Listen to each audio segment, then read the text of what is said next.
मैंने अपने प्लेटफॉर्म पर जब से इंडियन फिल्म फेस्टिवल मेलबर्न के बारे में बात करना शुरू किया है, बहुत सारे सबूत ऐसे आपके सामने रखे हैं जिसमें मैंने आपको बताया है कि किस तरह से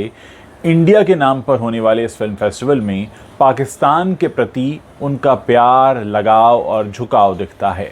इस बार भी एक ऐसा ही नमूना देखने को मिला जब best film of the continent का अवार्ड मिला एक पाकिस्तानी फिल्म जॉयलैंड को। अब सवाल ये है कि अगर इस कॉन्टिनेंट की फिल्में दिखानी थी तो अफ़गानिस्तान, श्रीलंका, बांग्लादेश और नेपाल की फिल्में भी हो सकती थीं, लेकिन चुना गया एक पाकिस्तानी फिल्म को। ये अवार्ड फंक्शन किस दिन किया गया? जिस दिन पाकिस्तान का इंडिपेंडेंस डे था। और अगर हम ऑस्ट्रेलिया की बात कर लें तो ऑस्ट्रेलिया में रहने वाले पाकिस्तानियों से कहीं ज़्यादा संख्या है अफ़गानी, नेपाली, बांग्लादेशी और श्रीलंका के लोगों की, लेकिन फिर भी इस तरह के मुद्दे वहाँ बार बार रखते जाते रहे हैं। अब मैं आपको ये भी बता दूं कि जूनागढ़ मामले पर जो नसरुद्दीन शाह की फिल्म दिखाई, द कश्मीर फाइल्स को नहीं दिखाया गया, ये सारी बातें कहीं ना कहीं इस तरफ इशारा करती हैं कि इंडियन फिल्म फेस्टिवल मेलबर्न को चलाने वाले लोगों का झुकाव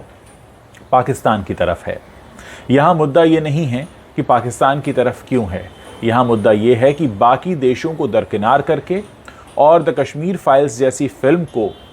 कोई तवज्जो ना देकर, जो कि इसी देश इंडिया में काफ़ी सराही गई, पसंद की गई, उसकी तरफ पूरी तरह से अनदेखी की गई। साथ ही आपने देखा कि RRR, पुष्पा ऐसी फिल्मों की तरफ भी कोई ध्यान नहीं दिया गया और आप एक पाकिस्तानी फिल्म उठाकर लाते हैं और ये कहते हैं कि ये है best film from the continent. अपने आप में इस बात को जाहिर करता है कि हिंदुस्तान के नाम पर आप जो पैसा ऑस्ट्रेलिया के टैक्स पेयर से ले रहे हैं, ये कहते हुए कि इस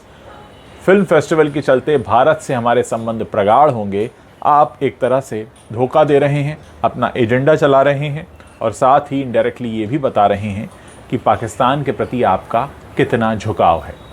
जाहिर है इस बार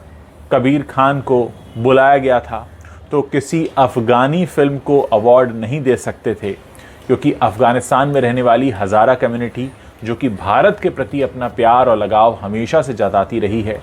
उनकी भावनाओं को आहत किया था कबीर खान ने जिस वक्त उन्होंने काबुल एक्सप्रेस बनाई थी। तो ऐसी तमाम बातें हैं जो इस बात को बार बार स्थापित करती रही हैं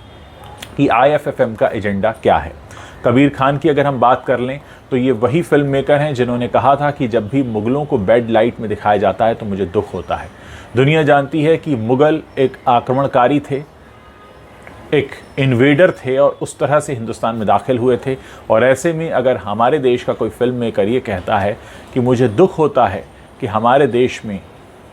मुग़लों को अगर ख़राब तरह से दिखाया जाता है, मुग़लों के इस देश में दाखिल होने का तरीका क्या है ये हम सब ने देखा है, जाना है। फिर भी कुछ लोग हैं जो ऐसे कैरेक्टर्स को और ऐसी कहानियों को हमेशा से महिमा मंडित करते रहे हैं और वही काम इंडियन फिल्म फेस्टिवल मेलबर्न भी कर रहा है। मैंने कुछ समय पहले आपको बताया ही था कि हमने जितनी तरह के खुलासे किए हैं उसके बाद ऑस्ट्रेलिया में इसकी जांच के आदेश दे दिए गए हैं और बहुत जल्द सच और झूठ का एक ब्लैक एंड वाइट तस्वीर आपके सामने आ जाएगी। और अब जबकि इस पर सरकारी जांच के आदेश हो गए हैं तो सवाल एक बॉलीवुड से भी है कि क्या बॉलीवुड IFFM के ऑर्गेनाइज़र्स के साथ आज भी खड़ा है, या वो कोशिश करेंगे कि अगर इसके पीछे कुछ झूठ है, कुछ गलत है तो उससे अपनी दूरी बनाने की, क्योंकि वैसे भी बॉलीवुड की इमेज पिछले काफ़ी समय से धूमिल होती रही है और इसके लिए कोई बाहर का फैक्टर इन्वॉल्व नहीं है। इसके लिए खुद बॉलीवुड के लोग ही जिम्मेदार हैं। जिस तरह के बयानबाजी, जिस तरह की खबरें, चर्चाएं उनके बारे में आईं, लोगों ने उनको पसंद करना बंद कर दिया और यही वजह है कि ये इंडस्ट्री इस समय काफ़ी बुरे दौर से होकर गुजर रही है। बहरहाल एक तस्वीर हमने आपको इस वीडियो में दिखाई कि किस तरह से Indian film festival Melbourne Pakistan और पाकिस्तानी फ़िल्मों के प्रति अपना फेवर दिखाता रहा है। पहले भी कई सारे ऐसे एग्जाम्पल्स मैंने आपको बताए हैं। अगर आपने नहीं देखे हैं तो मेरी एक ऑस्ट्रेलिया प्लेलिस्ट है मेरे यूट्यूब चैनल पर भी और फेसबुक पर भी, आप उसको देख सकते हैं और हमें बता सकते हैं कि इस पूरे मसले पर आपकी अपनी क्या राय है।